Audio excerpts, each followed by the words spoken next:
I'm Alfie Beresford. I'm Josh Porter. And we were rescued by Coastguard on 13th of August 2023. It was, we're lucky to be here. Thank you to everyone involved. And it was a dreadful experience. First time coming back to Whitby since it's happened. Yeah, it's very surreal being back here, but we're hoping that we can sort of explain what happened so that maybe it doesn't involve everyone else getting in the situation that we were in.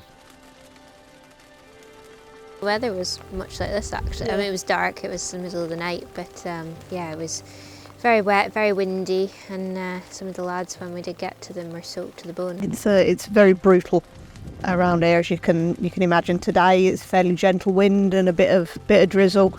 The wind picks up. That particular job, I think it started around 11 o'clock at night, so it was very late at night. If you're not from around here and you don't know the area and you're cut off and all your escape routes are gone, pitch black, freezing cold and raining, it's going to be an absolutely terrifying experience.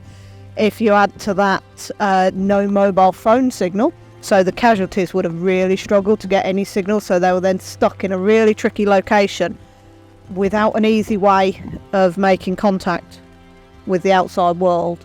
Very, very scary location, very, very scary problem, and no way of getting help immediately. When we reached the side of the cliff that we were on, it was all just crumbling underneath you, falling away, and the worst part is this cliff were made of this horrible material. We were trying to dig our way up it, but that was our one solace, was literally the cliff. We had to dig into this mulch and pad it down so that we could stay up. Yeah, because otherwise it just wouldn't hold the body weight. Yeah, constantly staring at the drop below us. I mean, it was terrifying, more terrifying than I can put into words. More terrifying than that.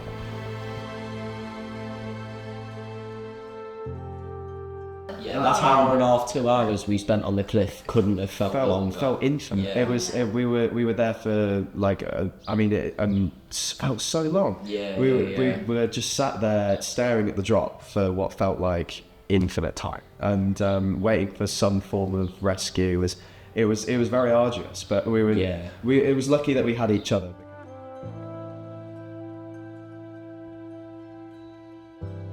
This is where all the planning and everything happened that night, because the information that came in was the two guys that had self-recovered to the top of the cliff had made contact with the farm, and we didn't know exactly what farm. We thought it was probably Whitby Lathes, which is a little bit that way, but weren't 100%. And the other bit of information we had was near the lighthouse. Hopefully, very, very quickly and soon into the job, Cara and the search team that had gone up on this clifftop path that we're going to go up onto found the lads that had self-recovered and brought them back to us here so we could check that they were okay, get as much information out of them as possible as to where their friends were.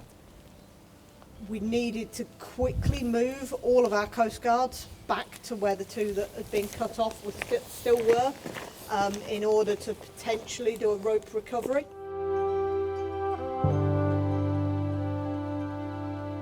The fact that we have to move teams from that vantage point at the highlight to then get them over to potentially do the rope rescue, because we need the numbers, and then we might have needed the flank team in. Yeah, any technical rescues, anything water or rope, you need to have a second team there for a second lot of kit and extra hands.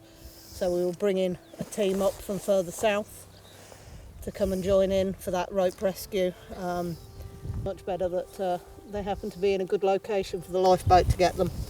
And it's great when we get that multi-agency working of being able to pull together.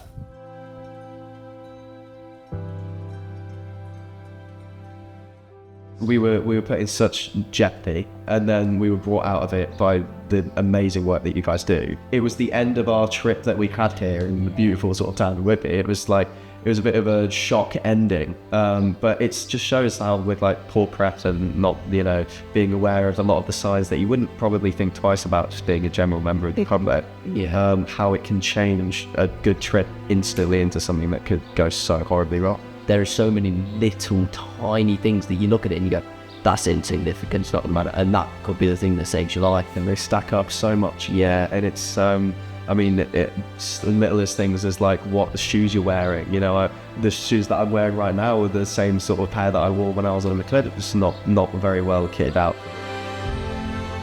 what we would do differently, starting off very simply, is just know the sort of lay of the land of where we were going and ask the locals. Just check that we're in the right sort of equipment for it, check tide times for the right beach, and just sort of have a general understanding of the risk involved and whether we're met to meet the sort of occasion. Yeah. Or just follow the footpaths that are provided for you and don't go off on your own thing, because that is how you get into a bad situation. Yeah.